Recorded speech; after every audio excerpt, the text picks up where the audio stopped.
Smack Group of Marketing and Sales becomes the official brand ambassador of Queen's Garden.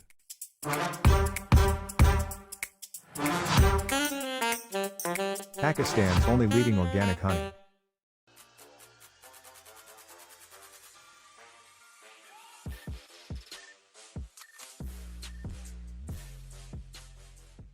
अस्सलाम वालेकुम ख़वातीनो हज़रात, smack group of marketing and sales की जानिब से मैं हूं तैयब इजाज़।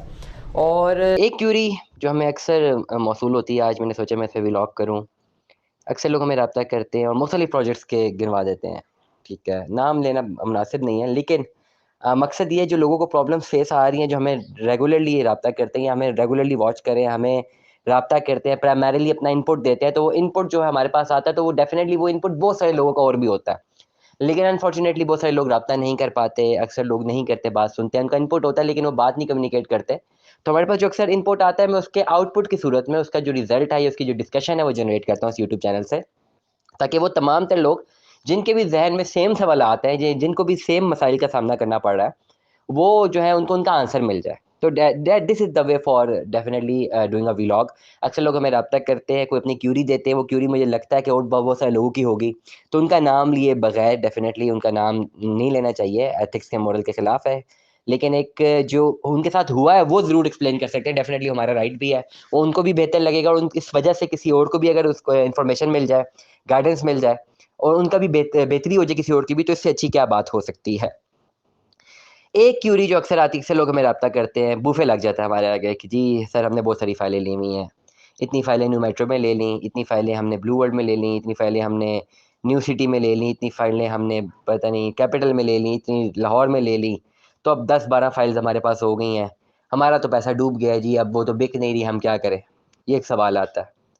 मैं इसका अगर बेटर जवाब दूँ ना, बहुत बेटर जवाब दूँ, मैं इसका जवाब ये दूँगा कि जी हाँ, आपका पैसा डूबना चाहिए। क्योंकि अगर ऐसी प्रैक्टिस मैं भी करता, ठीक है, तो मैं डिज़र्व करता था, मैं अपने ऊपर बात कर रहा हूँ, मैं डिज़र्व करता था कि मेरा पैसा डूबना चाहिए और डूबा है। मेरे अपने भाई का भी इसी तरह की प्रैक्टिस में पैसा डूबा है। मैं जहाँ पे भी बैठ के व्लॉग कर रहा हूँ, हमारे स्टूडियो के ऊपर ही मेरे पास फ़ाइल पड़ी हुई है, टार से दराज से पड़ी हुई है, अच्छी खासी महंगी फ़ाइल ली हुई है, 7 साढ़े 7 लाख रुपए फँसा दिया हुआ है, वो आज तक फँसा हुआ है। ठीक है, साल डेढ़ साल हो गया, अब सरचार्जेस लगना शुरू होंगे वो अलग, कैंसलेशन की तरफ जाएँगे तो शायद वो अलग। तो ये सारे जो मामलात हैं तो लगे रहेंगे, ठीक हो गया। क्यों? अब why I can't do anything on it, because मैंने मना किया था कि इस तरह की प्रैक्टिस नहीं करनी। तो जब ऐसी प्रैक्टिस से मना करो, अपना भाई भी सेम गलती करे, तो आई गेस मैं ये समझता हूँ कि थोड़े टाइम के लिए उसका रिज़ल्ट ज़रूर एस्टैब्लिश करना चाहिए, उसका रिज़ल्ट ज़रूर महसूस करना चाहिए, ताकि आने वाले टाइम पे ऐसी गलती ना हो। That is the point, very major point. बहुत सारे लोग हमें राब्ता करते हैं, वो कहते हैं कि मैंने इतनी फाइलें ली थी और वो डूब गई हैं, और इसका गलती मेरी नहीं है, सारी की सारी गलती डीलरों की और सोसाइटियों की गलती है, भाई उनकी गलती है, मेरी कोई गलती नहीं है।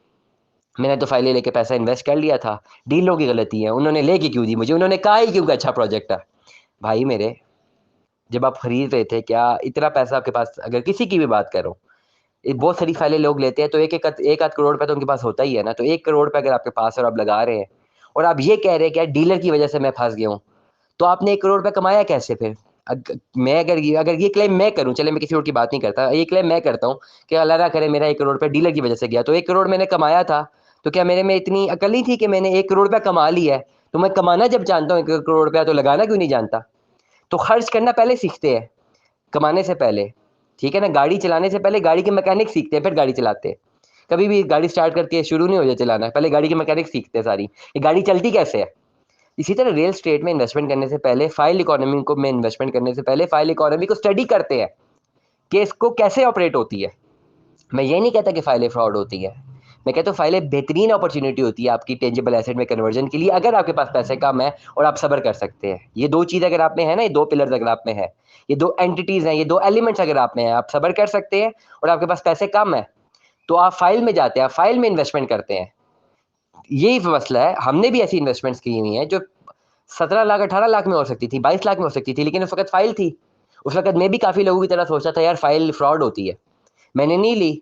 1.5-2 साल बाद वही फ़ाइल जो है मुझे 55 लाख रुपए की लेनी पड़ी, क्योंकि वो कन्वर्ट हो गई थी।